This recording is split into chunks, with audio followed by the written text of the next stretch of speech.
Hello. Jayakrishnan ശരിക്കും ആഗ്രഹമുണ്ടോ എന്നെ കാണണോന്ന്? പിന്നില്ലാണ്ട്. എനിക്ക് പുറത്തേക്ക് ഇറങ്ങി വരൂ. ഞാനിപ്പോ മുറ്റത്ത് നിപ്പുണ്ട്. എവിടെ? ഇവിടെ കാണുന്നില്ലല്ലോ. കുറച്ചുകൂടെ മുന്നോട്ട് വരും. മരങ്ങൾക്കിടയില് കാണുന്നുണ്ടോ എന്നെ?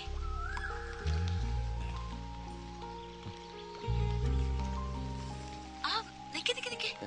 ഇനി അവിടെ തന്നെ നിന്നാ മതി. ഞാൻ അങ്ങോട്ട് വരാം. പക്ഷേ ജയകൃഷ്ണൻ കണ്ണടച്ച് നിൽക്കണം. ഞാൻ പറയുമ്പോഴേ കണ്ണ് തുറക്കാവൂ. ഇനി തുറന്നോളൂ. ചായ. എന്താ പണിയെ കാണിച്ച്?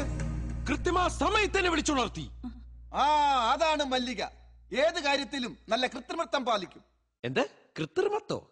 കറക്റ്റ് ആയിരിക്കും. അതുകൊണ്ടാണല്ലോ ഇവിടെ തന്നെ കെട്ടാൻ ഞാൻ തീരുമാനിച്ചത്. പിന്നെ കംപ്ലീറ്റ് കാര്യങ്ങൾ ഞാൻ ഓടി നടന്ന് ചെയ്തോളും. നീലാംബരേട്ടന് ഒരു ജോലിക്കും പോകാതെ മൂടി പുതച്ച് കിടക്കാലോ. അങ്ങനെയാണല്ലോ. കാളകിടക്കും കയറോടും. എടാ നീലാംബര, ഇന്ന് അവൾ എന്റെ സ്വപ്നത്തിൽ വന്നിട്ടുണ്ടായിരുന്നു. ആര്? മല്ലികേ? ആ കുട്ടി. എന്നിട്ട് ആ കുട്ടിയെ നീ കണ്ട? അതെങ്ങനെയാ? അപ്പോഴേക്കും വിളിച്ചുണർത്തിയില്ലേ നിന്റെ മല്ലിക? വിളിച്ചുണർത്തിയാ? അപ്പൊ നീ ഉറക്കത്തിലായിരുന്നാ? പിന്നെ എങ്ങനെ കാണും? എടാ ഞാൻ കണ്ടത് സ്വപ്നമല്ലേ? സ്വപ്നം കാണുന്ന ഉറക്കത്തിലല്ലാണ്ട് പിന്നെ ഉണർന്നിരിക്കുമ്പോഴാ? എടാ സ്വപ്നത്തിലും ഉണർന്നിരിക്കണം. ഇങ്ങനെയുള്ള സന്ദർഭങ്ങളിലാണ് ഒരു കാമുകൻ ഉണർന്ന് പ്രവർത്തിക്കേണ്ടത്. എടാ മസ്തിഷ്കം ഞാൻ ഉറങ്ങിയിട്ടില്ല. ഞാൻ സ്വപ്നം കണ്ടിട്ടില്ല. ആ കുട്ടി വന്നിട്ടുമില്ല. പിന്നെ എങ്ങനെ കാണാനാണ്? ഇപ്പൊ ഞാൻ തല്ലിയിട്ടുമില്ല. ഇങ്ങനെ മനസ്സിലാവുന്നു. പറ. എവിടെ പോയി ബോഡിഗാർഡ്? ലേഡീസ് ഹോസ്റ്റലിലേക്ക്. ലേഡീസ് ഹോസ്റ്റലിലേക്കോ? എന്തിന്? കോളേജിലെ ഏതോ പെൺകുട്ടി ബോഡിഗാർഡിനെ പതിവായി ഫോണിൽ വിളിക്കാറുണ്ടത്രേ. അതാരാണെന്ന് കണ്ടുപിടിക്കാനായിട്ട് ലേഡീസ് ഹോസ്റ്റലിലേക്ക് പോയിരിക്കാം. കൂടെ നീലാംബരേട്ടനും ഉണ്ട്. എടാ അവൾ ഈ ഫോണിൽ വിളിക്കട്ടെ. അപ്പൊ ഞാൻ ഇവിടെ സംസാരിച്ചോണ്ടിരിക്കാം. ആ സമയത്ത് നീ ഹോസ്റ്റലിന്റെ അകത്ത് കയറണം. ആരും കാണരുത്. എന്നോട് ഫോണിൽ സംസാരിക്കുന്ന പെണ്ണ് ആരാന്ന് നിനക്ക് കണ്ടുപിടിക്കാലോ. അപ്പൊ ഞാൻ കണ്ടുപിടിച്ചാ നിനക്ക് കണ്ടുപിടിക്കണ്ടേ? വാ. എടാ അപ്പൊ അവളോട് ഇവിടുന്ന് ഫോണിൽ ആരും സംസാരിക്കും? അതിനോട് ഒരാൾ അറേഞ്ച് ചെയ്ത് പോരെ നമുക്ക്. റൂം നമ്പർ ചോദിക്കും. ഞാൻ അങ്ങോട്ട് പോയി കണ്ടുപിടിക്കാം. വേണ്ട, ഞാൻ കണ്ടുപിടിക്കാൻ പോകുന്ന കാര്യം പോലും അവളോട് പറയണ്ട. All the best. ഹലോ. ഇതെന്താ കാലത്ത് ഞങ്ങളുടെ ഹോസ്റ്റലിന്റെ മുന്നിൽ വന്നു നിന്ന് പരുങ്ങണേ? അയ്യോ, കുട്ടി ഈ ഹോസ്റ്റലിലാണോ താമസിക്കുന്നത്? ഞാൻ അറിഞ്ഞിട്ട് വന്നൊന്നുമല്ലോ. ഏതാ റൂം നമ്പർ?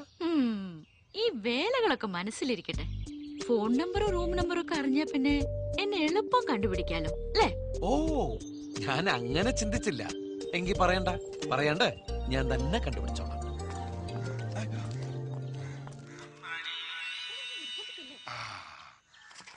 ആളെ കിട്ടി. എന്നെ പോലെ വെളുത്ത പെണ്ണ്, കറുത്ത ചുടിദാർ. വെളുത്ത പെണ്ണ്, കറുത്ത ചുടിദാർ. വെളുത്ത പെണ്ണ്. എന്താന്ന് വെച്ച് കാര്യം പറ.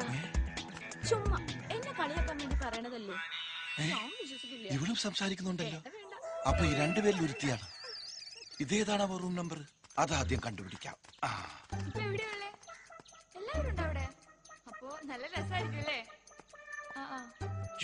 ഇവളും സംസാരിക്കണുണ്ടല്ലോ. ഇനി ഇവളായിരിക്കും.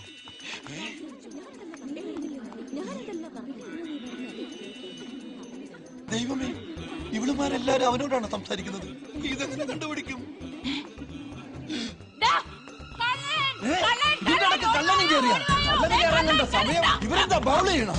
അയ്യോ വീഴല്ലേ, നേരത്തെ താഴെ വീണു. എന്നെ അടിക്കല്ലേ പടകളെ.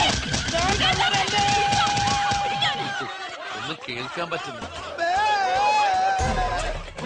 എന്നെ ഇങ്ങോട്ടാണ് കൊണ്ടുപോണത്. ഇനി അല്ല കൊണ്ടുപോകണം. ഏതൊരു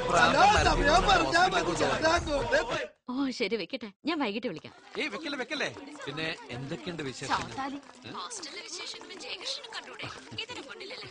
ശരിയാ. അയ്യോ, വൈകിട്ട് വിളിക്കണേ. ദൈവമേ, എല്ലാവരും മുമ്പിൽ തന്നെ ഇരിപ്പുണ്ടല്ലോ. പിടിച്ചു വലിക്കല്ലേ. വിജാവരിയൊക്കെ വിട്ടിരിക്കാണ്. ഒന്നങ്ങോട്ട് വിട്ടു പറയണ്ട. ഈശ്വര, എന്താ ഏയ് പറ്റിയ നീലാംബരേട്ടന്? കുഴപ്പമൊന്നുമില്ല, ഒന്ന് വീണതാ. കൈ വീണതാ. കൈ വീണതോ? അതെ, കോളേജ് കുട്ടികളുടെ 10-40 പേരെങ്കിലും കാണും ഇല്ലേ ജയകൃഷ്ണൻ സാറ്? ഏയ് വെറും 3-4 പേരെ ഉണ്ടായുള്ളൂ. അപ്പൊ എനിക്ക് തോന്നിയതായിരിക്കും ആദ്യത്തെ അടി കാരണത്തായിരുന്നേ. അതോടെ ഒരാളെ 10 കാണാൻ അടിയോ? തുടങ്ങി. പിന്നെ വീണതാന്ന് പറഞ്ഞു. അതെ, അടി തെറ്റി വീണതാ. എവിടെന്ന് ഒറ്റടിയും തെറ്റിയിട്ടില്ല. എല്ലാം കൃത്യമായിട്ട് മർമ്മത്ത് തന്നെ കൊണ്ട്. പിന്നെ ഞാൻ ശരീരം കൊണ്ടെല്ലാം തടുത്തത് കാരണം ഒന്നും പാഴായില്ല. ദൈവമേ, അപ്പൊ തല്ല് കിട്ടിയതാ, വീണതൊന്നും അല്ലല്ലേ? വീണ് ഞാൻ എല്ലാവരുടെ കാലേല് വീണ്. അതോടെ അടി നിർത്തി. പിന്നെ ചവിട്ടു തുടങ്ങി. എന്തിനാ പോയി തല്ല് മേടിച്ച്? ആര് മേടിച്ച്? അവര് തന്നതല്ലേ. ആ സമയത്ത് ജയേഷൻ ഉണ്ടായിരുന്നില്ലേ കൂടെ? അപ്പൊ എനിക്കൊരു ഫോൺ വന്നു, അതിന്റെ ഇടയില് ആ ഒരു ഫോണാണ് എനിക്ക് ഈ തല്ല് മുഴുവനും മേടിച്ചു തന്നത്. മല്ലികേ, ഇത്തിരി വെള്ളം ചൂടാക്കിയേ, എന്നെ ഒന്ന് പുഴുകിയെടുക്കട്ടെ. ആ ഫോൺ ആരുടെയാണെന്ന് കണ്ടുപിടിച്ച എനിക്കും കൂടി ഒന്ന് പറഞ്ഞു തരണേ. King Lear could be read as a romance. It has many touches of. Ammu, ഇപ്പോഴെഴുതിയ ലാസ്റ്റ് സെന്റൻസ് ഒന്ന് വായിച്ചേ.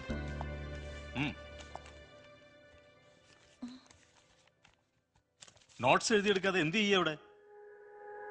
സർ, ഈ നോട്ട്സ് അമ്മു എഴുതിയെടുക്കേണ്ട കാര്യമില്ല. She's already through with the lesson. Oh, then tell the summary. Ammu, come on come on. ഇനി അതെന്നെ പറഞ്ഞു കേൾപ്പിച്ചിട്ട് ക്ലാസ്സിൽ കയറിയാൽ മതി.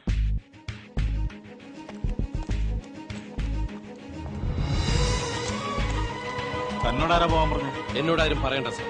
അമ്മു ക്ലാസ്സിന് പുറത്താണെങ്കിൽ എന്റെ ഡ്യൂട്ടിയും ക്ലാസ്സിന് പുറത്താണ്. Silence.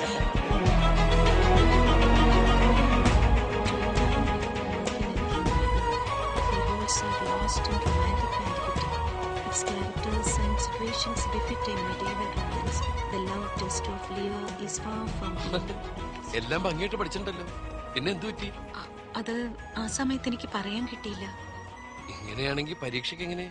എന്തിനാ ഈ പരീക്ഷയൊക്കെ? നമ്മളിവിടുന്ന് പറഞ്ഞയക്കാനല്ലേ.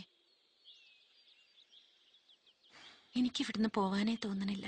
ഈ ക്ലാസ് റൂം, ക്യാമ്പസ്, കൂട്ടുകാർ, ഈ ദിവസങ്ങളൊന്നും അവസാനിക്കാതിരുന്നെങ്കിൽ. എക്സാം കഴിഞ്ഞാൽ എന്റെ കല്യാണമാ, പിന്നെ ലണ്ടനിലേക്ക്.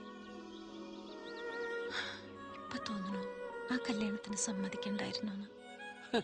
എന്താണ് ആ കല്യാണത്തിന് കുഴപ്പം? ഞാൻ കേട്ടിടത്തോളം കെട്ടാൻ പോണത് ലണ്ടനിലുള്ള വലിയൊരാളാണെന്നാ. അങ്ങനെ വലിയ ആളൊന്നും വേണ്ട, എനിക്ക് ചെറിയൊരാള് മതി. Thank you Ammu, thank you so much. ഇത്രയും ചെറിയൊരാളെ മഷിയിട്ട് നോക്കിയാൽ പോലും നിനക്ക് കിട്ടില്ല. Thank you Ammu. എല്ലാവരുടെയും കൺഗ്രാചുലേഷൻ. എറിഞ്ഞിട്ടല്ലേ അമ്മു, എക്സ്കർഷന്റെ ഡേറ്റ് തീരുമാനിച്ചു. നിന്റെയും ജ്യേഷ്ഠന്റെ പേര് ഞാൻ കൊടുത്തിട്ടുണ്ട്. അതെന്തിനാ ഇവന്റെ പേര് സെപ്പറേറ്റ്? അമ്മുവിന്റെ കൂടെ ഇത് അറ്റാച്ച്ഡ് അല്ലേ? ഒന്നെടുത്താൽ ഒന്ന് ഫ്രീ ആയിട്ട് വരും. നിങ്ങൾക്കാർക്കും ചിരി വരുന്നില്ലേ? ജയകൃഷ്ണ, പ്ലീസ് ഈ എക്സ്കർഷൻ ഡേയ്സ് എങ്കിലും അമ്മുവിനെ ഒന്ന് ഫ്രീ ആയി വിടണം. എക്സ്കർഷണൽ ബോഡി ഗാർഡിന്റെ പണി കൂടുവേ. അമ്മുന്റെ പിന്നാലെ സകല വായ്നോക്കികളും ഉണ്ടാവും. ആരാടി ഓമാര്? ഇന്നു മുതൽ എന്തിനു പോന്ന ഞാനുള്ളപ്പോ അമ്മുവിന്റെ പുറകെ നടക്കാൻ വേറെ ആരാടി? നീ അമ്മുന്റെ പിന്നിലല്ലോ മുന്നിലല്ലേ നടക്കേണ്ടത്. ആറാട്ടുമുണ്ടൻ. തമാശിക്കല്ലേ, പെണ്ണുങ്ങളുടെ മുമ്പിൽ അധികം അങ്ങ് ഷൈൻ ചെയ്യല്ലേ. എസ്കർഷന് ആ കുട്ടി വരൂ. ഏത് കുട്ടി? എവിടുത്തെ കുട്ടി? ഏത്? ഇപ്പൊ പറഞ്ഞില്ലേ ഒരു കുട്ടിയുടെ കാര്യം? ഞാനൊന്നും പറഞ്ഞില്ലല്ലോ. ഞാനിങ്ങ് പറഞ്ഞില്ല. ജ്യേഷ്ഠ ഫുൾ ടൈം അമ്മുവിന്റെ പിന്നാലെ ആയിരിക്കില്ലേ, പിന്നെ ഞാനെന്തിനാ? കുട്ടി ധൈര്യം വന്ന് നോക്ക്, എന്തായാലും ഞാൻ കണ്ടുപിടിച്ചിരിക്കും, തീർച്ച. നീല ജീൻസ് നീല ടോപ്പ് ഇട്ടുകൊണ്ട് വരാൻ പറ. അതെന്തിനാ? ആ ഡ്രസ് വെച്ച് നമുക്ക് കണ്ടുപിടിക്കാലോ. ഹലോ അല്ലെങ്കിൽ വേണ്ട, എസ്കർഷന്റെ ഇടക്ക് എങ്ങനെയെങ്കിലും അവളുടെ ഒരു ഫോട്ടോ എടുക്ക്, പിന്നെ നമുക്ക് അത് വെച്ച് കണ്ടുപിടിക്കാലോ. അതെ, അവൾ സ്നേഹിക്കുന്നത് എന്നെയാണോ അതോ നിന്നെയാണോ? എന്നെയാണോ അതോ നിന്നെയാണോ? നിന്നെ അല്ലേ? ആണല്ലോ. പിന്നെ അവളുടെ കാര്യത്തിൽ നിനക്കെന്താ എത്ര വെപ്രാളം? ശരിയാണല്ലോ, ഞാനെന്തിനാ വെപ്രാളിക്കുന്നത്? എന്നെയാണോ അത് നിന്നെയാണോ, അവളെയാണോ അതോ ഇവളെയാണോ, ഇല്ലിരിക്കണ ചെക്കൻ നോക്കണതാരയാ?